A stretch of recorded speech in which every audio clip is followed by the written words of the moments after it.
Na. Tayo.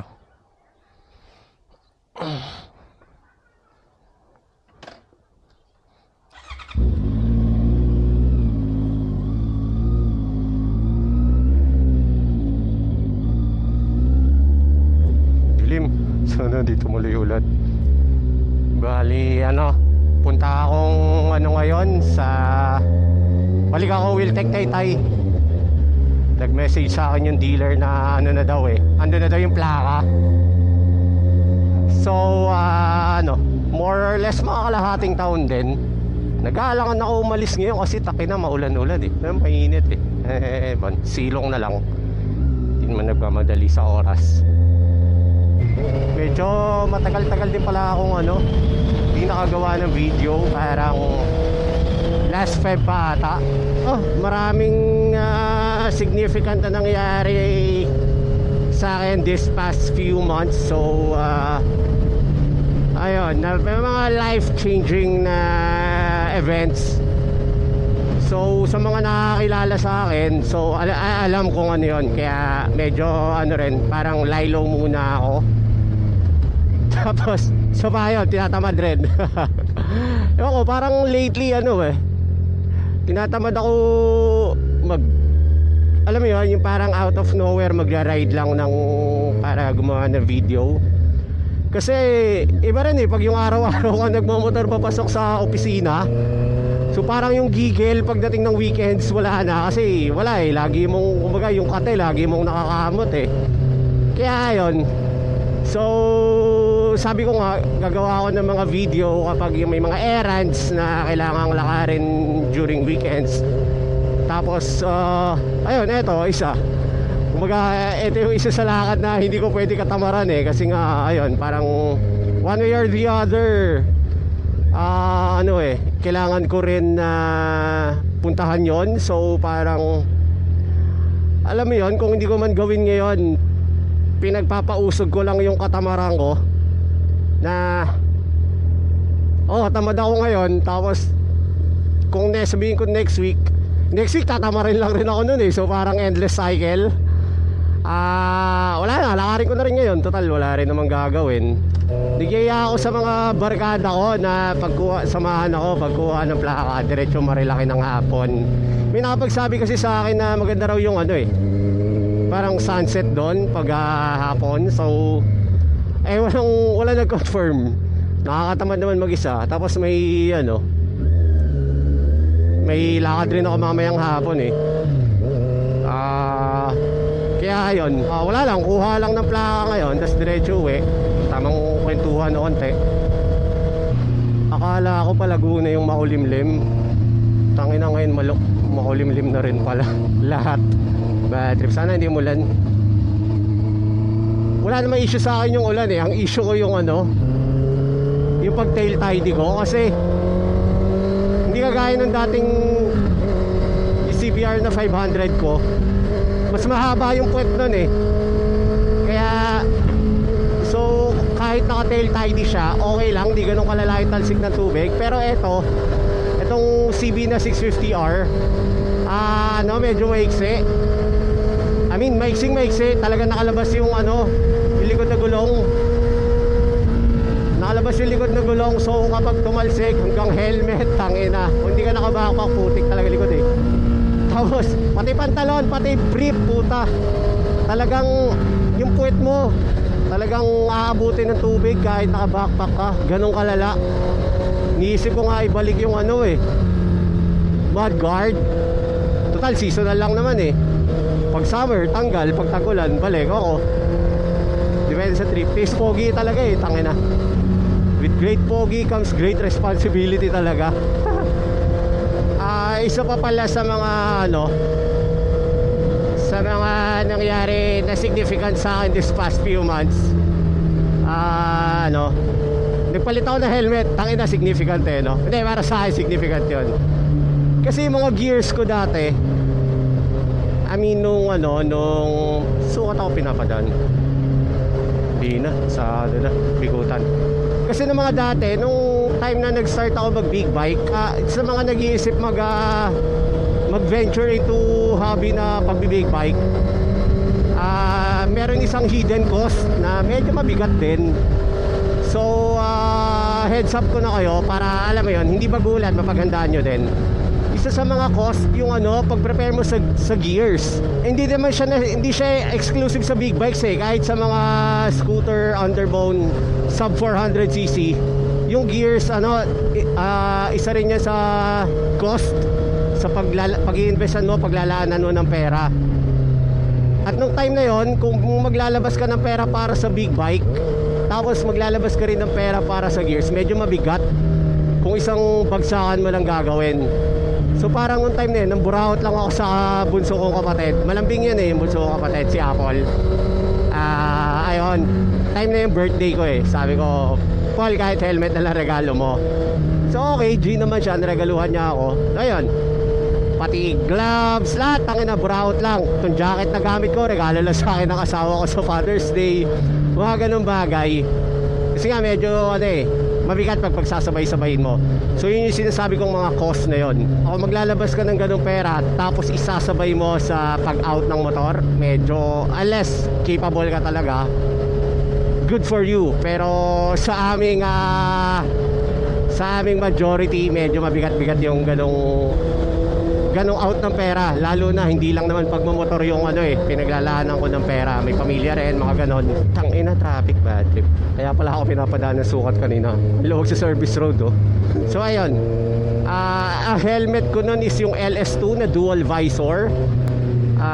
Okay naman siya, masaya kasi alam mo yun, parang may built-in na shades ka na kasi nga dual visor. So, pero syempre it comes with the weight na hindi naman ganun kabigat, tolerable. Pero kung i-compare mo sa mga single lens, ramdam. Tangina, grabe traffic, bad trip. So sa kabila tangina pala, sinunod ko na si Waze. Tangina mo, dudunong-dunungan ka sabi ng Waze o yan, siksik ka dyan. Okay na naka-asphalto na tong, hindi ko alam pangalan na tong kalsada na Tinahanan natin ng last time, yung hindi pantay-pantay. Tangina, ang ganda na good job. Mas bagay, tangina, na rin mga almost 6 months na rin nakalipas pero at least okay I mean, maganda yung gawa. Wala na yung mga nakaangat na manhole, maayos yung pag-asphalt tamo, suabe tuloy-tuloy yung kalsada. Kahit yung kabilang side na service road maayos rin, hindi lang asfaltado pero ayan nice, ganda. Pero may mga poste pa rin sa gitna. Mukhang malaki-laking trabaho yan pero sabi ng gawa, not our fucking job so mas ginawa nila yung trabaho nila. Pero okay na. 8 out of 10 for the road. Kala ko iiwan nila nakatiwangwang Hindi binigyan ng 10 kasi kasi takinan, napakatagal yung ganong klaseng trabaho, mga 1-2 buwan lang bahay nga 3 buwan lang yung pa kayo maglalatag ka lang ng asfalto. Pero 8 out of 10, maganda quality. Saan ba tayo ayun, sa helmet, balik tayo.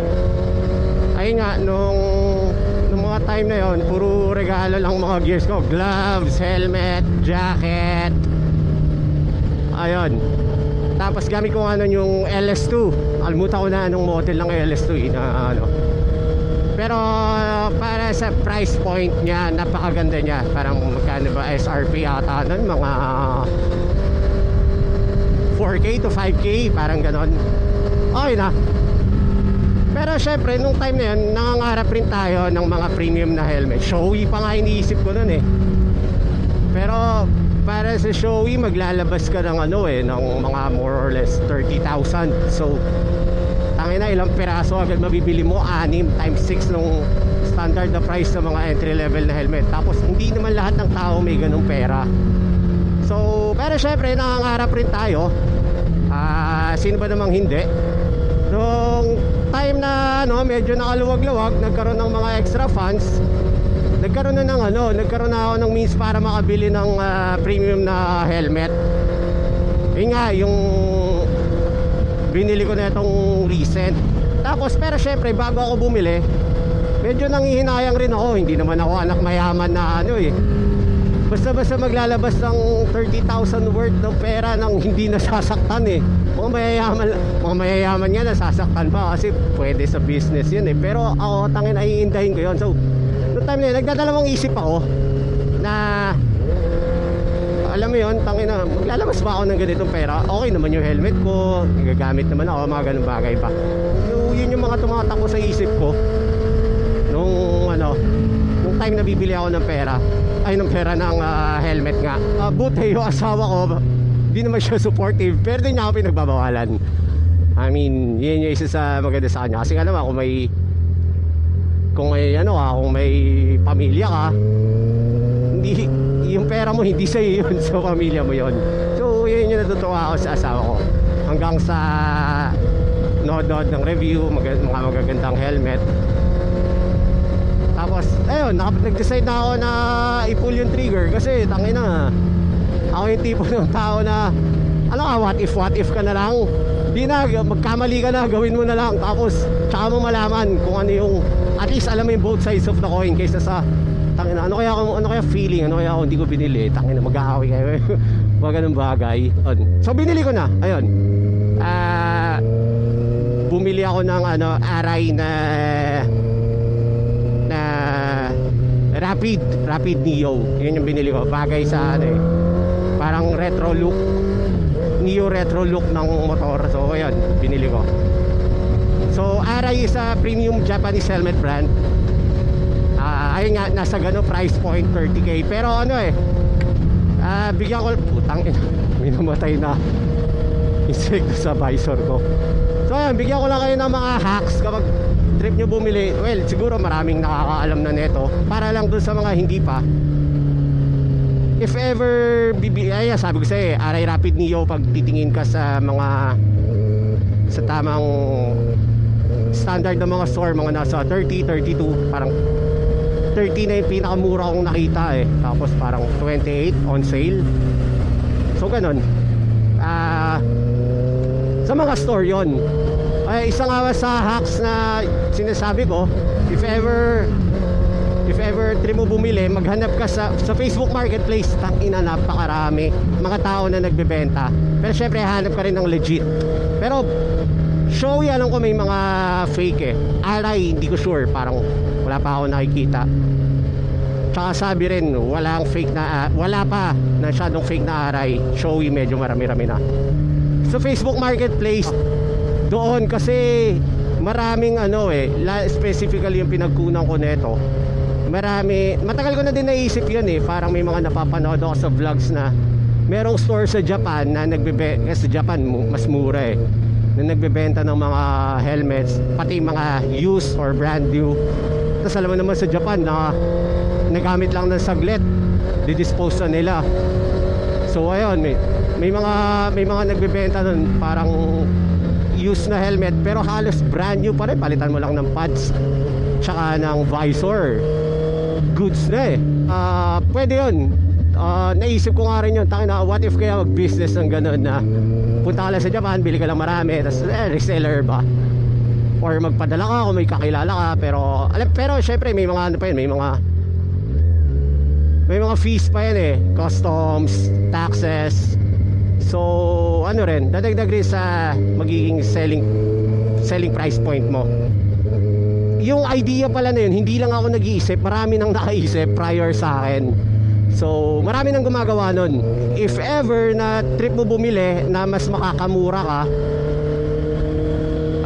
hanapin mo yung mga tao na yon na in and out sila ng Japan, lagi may bitbit na helmet. Tapos yung price point napakamura. Parang halos 70% on regular price ko nakuha tong helmet. Napakalaking bagay na yun, parang isang buong helmet uli yun. So ayun, maghanap ka ng gano'n sa marketplace, marami. Tapos brand new or used, marami kang makikita, makakatipid. Tapos pwede mo naman puntahan kung gusto mo. Tapos advice ko na magsukat ka muna ng tamang helmet size mo. Kasi bawa may ginagamit ka na helmet ngayon, tapos kapag tinry mo sa ibang brand, hindi pala yun yung size mo. So Ayan, nagkataon na malapit sa bahay ko tong pinagbilihan ko ng helmet. Taga Cavite, sa Las Piñas ako. Tapos sinukat ko, ayun, tama naman. So, ang hassle kasi nakapagbibili ka ng helmet tapos hindi pala yung size. So, dumating na sa'yo. Nakakairita, di ba? Ayun, hanap ka lang sa marketplace, Facebook marketplace, napakarami dyan. Tapos kung legit check yung iniisip mo, may mga proof sila na mga marami nang bumili sa kanila. I mean, hindi mo naman kailangan maging ganun katalino para malaman kung scammer yung pagbibilihan mo. Pero most probably, makukuha mo on the get-go na okay pala. Taki na tuloy-tuloy dito, ang galing ng traffic. Kahit na sa, hindi naman pala yun, pagtawid pa pala na ito tulay. Ay, malalaman mo on the get-go kung legit yung pagbibilihan mo. At napakadali, marami sila, marami. Makakapamili ka. HJC, Shoei, RI, AGV, marami. Dito na rin ako sa Taytay. Hindi ko alam kung Taytay na to eh, pero alam ko Taytay na to. Ako pinapadaan ni Waze sa sa sinabi kong dadaanan ko dati. Traffic na yun, putang ina. Sinabi ko dating dadaan ako pag kukuhaan ko ng plaka. Ano kayang algorithm ni Waze, bakit paano niya pipiliin yung kalsada na dati pwede naman yun pero hindi niya sinasuggest. Ang luwag na itong kalsada na to, dati palang maluwag na to eh, pero hindi sinasuggest ni Waze. Lapit na rin ito, paglabas dito doon na eh, kasi meron pang major na intersection doon na nagpapatraffic maliban doon sa palengke. So hindi ko alam bakit doon pinapadaan. Pero pag dito tuloy-tuloy eh, lampas mo na yung na yun eh, intersection na yun. Buti lang di maulan kasi makulimlim kanina eh. Pero tinignan ko pag nagmamotor kasi ako I mean yung in and out ko ng lugar, yung expected time ko, titingnan ko sa weather forecast eh. And most of the time mga gamit kong app yung AccuWeather. Most of the time mga 80 to 90% accurate siya eh. Ay, lapit na agad oh. Hindi pa rin pala sa intersection. Pero sabi na rin pakainit oh. Kung di ako nagmotor, tangin, napaka-traffic doon. Prada. Pwede. Ito na lang sa likod nito. Ito, Rebel. Nice. Yun lang, nanlilim tayo para may maniobrahan si kuya kapag lalabas siya. Press natin na konti. Gusto mo na lang tong motor ko kuya kapag mahirap ako lumabas mamaya.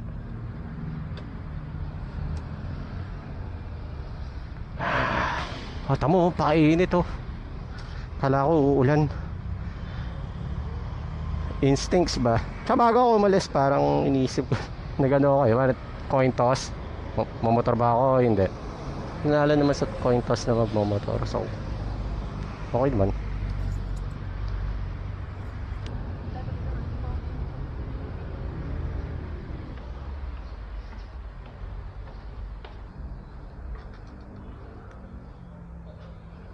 Kuha ng plaka. Kukuha ng plaka. Training ko na lang po yung niya, sir, ID. Sige, saglit ha.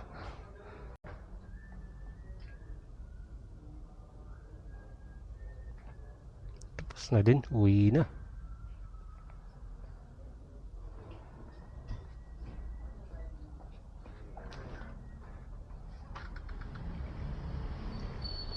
Meron doon nakakatawa pamilya sila. Parang 500x yung kukunin nila.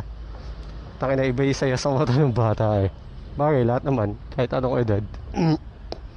Thank you sa nanay niya. Tsaka kiss ng kiss eh. Cute. Sarap ng ganong feeling na. Iba talaga yung feeling pa maglalawas ka ng sasakyan or motor.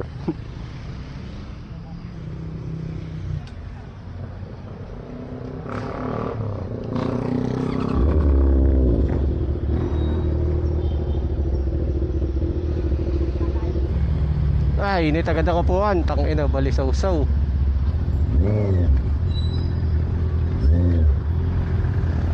Thank you. May truck driver. Tangina. Yun yung mga hindi niya dapat gagawin. lulusot sa ilalim ng truck.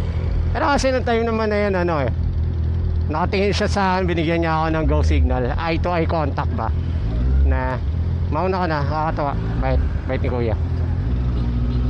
Pero wag nyo gagawin yan kasi di kayo kita nun, puta, aararuhin kayo nun. Makulimlim pa uwi, sana wag umulan. Mukha hindi naman yan. Tuloy natin. Nakuha ko na yung plaka, pauwi na rin. Hindi ko na kinabit, doon ko nakakabit sa bahay. So ayun, tuloy natin yung kwentuhan kanina. Nabili ko na yung helmet. So anong meron sa kanya ngayong nabili ko namin? Sulit ba yung yung pera na nilabas ko? Kasi hindi birong halaga din yan Unang noticeable sa kanya yung yung weight niya. Tangina, umuulan. Muna tingnan na pag lumakas hanap silong. Well anyway, ayun. Unang noticeable sa kanya yung weight niya. Pagkuha ko pa lang ng box. So ina-expect ko na mabigat compared dun sa sa previous ko na helmet. Hindi ko naman sinasabi na mabigat yung LS2. I mean, super gaan lang talaga netong helmet na nabili ko. Ayun, yun yung isang noticeable difference sa kanya. I mean, kung gagamitin, kasi ginagamit ko siya pang araw-araw on a daily basis. Tapos you spend most time on the road. Yung parang minimal difference, di nga minimal noticeable na difference between the weight. I mean, napakalaking ginhawa papa long ride or on a daily basis. Ibang bagay yung yung magaan yung ulo mo. Tapos regarding pa sa weight, pero kasi kapag mas mabigat yung helmet mo, maliban sa dead weight na dinadala ng ulo mo, yung pagliko-liko ba, I mean yung pagganyan, pagtitinga side mirror, shoulder check, mga ganung bagay, kapag gagawin mo yon on a heavier helmet, mas ramdam mo yung counter force na kailangan mong gawin. Kasi nga yung reverse effective force na tinatawag nila na kailangan mong kontrahin para mapahinto yung pag-spin ng ulo mo, mas kailangan mong mag-effort. Hindi kagaya ng kapag mas magaan siya, mas konti, so parang mas madali siyang i-twist and turn, mga sudden glance. I mean, on a heavier helmet, ramdam mo yung difference, yung minimal ilang grams na difference, ramdam mo yon. So yun. So basically yung weight itself, napakarami palang factor nun. Kasi nung una parang iniisip ko, naman, basta kaya ng ulo ko, okay na yun Pero yun pala yung isa sa amount na binabayaran mo, yung comfort, na kapag i-add up mo lahat ng riding time na gagamitin mo yung helmet, dun mo mararamdaman yung difference. Tapos pangalawa, yung hindi ko alam kung tamang placebo effect lang ba, dahil nagbayad ako ng mahal so dapat maganda yung performance. Meron tinatawag na yung drag coefficient, na basically drag coefficient is the number or factor na parang mas mataas yung number na yon, mas malakas yung drag. Halimbawa, yung drag coefficient mo sa hangin iba sa drag coefficient mo sa tubig. Mas mahirap tumakbo sa tubig, di ba? Dahil mas malala yung drag coefficient, hindi kagaya sa hangin. So mas less resistance. So parang between the two helmets, siguro sa shell composition or whatnot, parang yung mga premium na helmets, I mean, kaya nga sila mahal kasi yung materials na ginagamit mas mahal So yung initial cost para ma-reduce yung drag coefficient na yon, andon. So maliban sa pangalan yung binabayaran mo, performance itself mararamdaman mo. Well anyway, sabi ko nga, wala akong science to back it up. Meron sa mga YouTube channel, pero for me hindi ko alam kung placebo effect or dahil yun nga talaga yon. Alam mo yun, yung tinatawag na drag coefficient na parang lalo na pagtatakbo ka ng mga 100 plus kilometers per hour, 130, 150. Alam mo na humihiwa ka lang sa hangin, na parang walang nang lalaban. So ayun, tas naka naked bike pa ako, di ba? So wala akong windshield. Kaya ramdam ko yung difference Kung i-compare mo naman siya sa mga entry level na helmet, hindi ko naman sinasabi na ganun kalala. I mean, halos hindi mo rin ramdam I mean, for the price point, sabi ko nga, hindi ko nga malalaman na nag-exist pala yung term na drag coefficient kung hindi ako nag-upgrade ng helmet eh. Pero mararamdaman mo yun. Kasi sabi nga nila, ignorance is bliss. So nung time na naka entry level helmet pa ako, hindi ko pa alam na nag-exist pala yon. So on a premium helmet, napakaswabe nung hiwa mo sa hangin. I mean, parang walang lumalaban sa ulo mo. Tapos lastly, yung sinasabi ko lang yung unang talking points na parang yun talaga yung habol ko. Pero totoo yung yabang lang talaga eh. Alam mo yun, ang ganda ng helmet mo.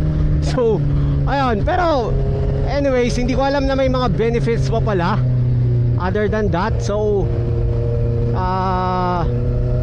nung binili ko to, hindi ko naman alam na nag-e-exist yun eh. Pero nung nalaman ko na putang ina, ang swabe pala, yun pala yung binabayaran mo kaya mahal na hindi na-offer. Kasi nga kailangan maglabas ng R&D ng enough money eh para makuha yung ganong output eh. So yun yung binabayaran mo, yung R&D, materials, etc. Mukhang dito lang uulan. Sabi sa forecast, dito sa East uulan, sa amin hindi. So unahan ko na ito bago ka bumagsak. Bali ayun, dito na rin ako. STEX na. Okay na, tuloy-tuloy na ulit oh.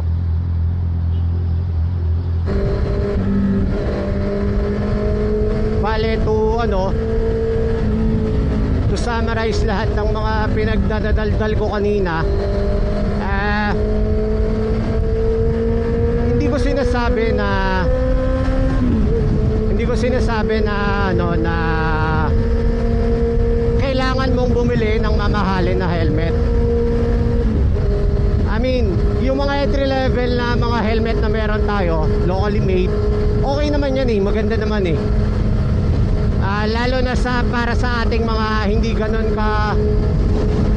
ka-accessible yung yung means na para pambili. I suggest na wala namang problema kung gagamit tayo ng mga entry level na helmet. I mean, maganda siya. Sinasabi ko lang, kung nagdadalawang isip ka kung worth it ba maglabas ng ganun kalaking pera at meron ka naman, ang sinasabi ko, go for it. I mean, yung price difference na yun, may dahilan bakit ganun kalaki yun, at mararamdaman mo kung bakit ganun kalaki yung ganun kalaking price difference na yun. Pero for the meantime, kung wala ka naman munang pambili at karamihan sa atin ganun, I suggest na stick muna tayo sa kung ano yung kasya sa budget natin, at hindi yung mga entry level na helmets na yan, hindi siya subpar. I mean, kung ano yung value na hinahabol mo sa mga premium helmets, which is para protektahan yung ulo mo, ganun din eh, gagawin pa rin naman ng mga helmet na yan eh. So yung additional extra money, ano na lang yon, tamang for additional comfort na lang, for leeway. Pero if you're buying for safety, yung mga entry level, sigurado ako ibibigay niyan yung mga safety and security na kailangan ng ulo mo. Tapos isa pa, dumaan naman yan under testing eh, tsaka under certain certifying body. So hindi papasayan kung hindi niya mapoprotektahan yung ulo mo. So ayun, so kung ikaw na nanonood nito ay nagdadalawang isip ka pa at may pambili ka naman, I say go for it. Yun lang yung gusto ko sabihin. Kung wala, huwag kang magsisi. Kung wala ka pang pambili, huwag kang magsisi na kung entry level yung helmet mo. Parehas lang yan na poprotektahan yung ulo mo. So ayun, sige. Hanggang susunod na lang ulit kung kailan ulit may lakad.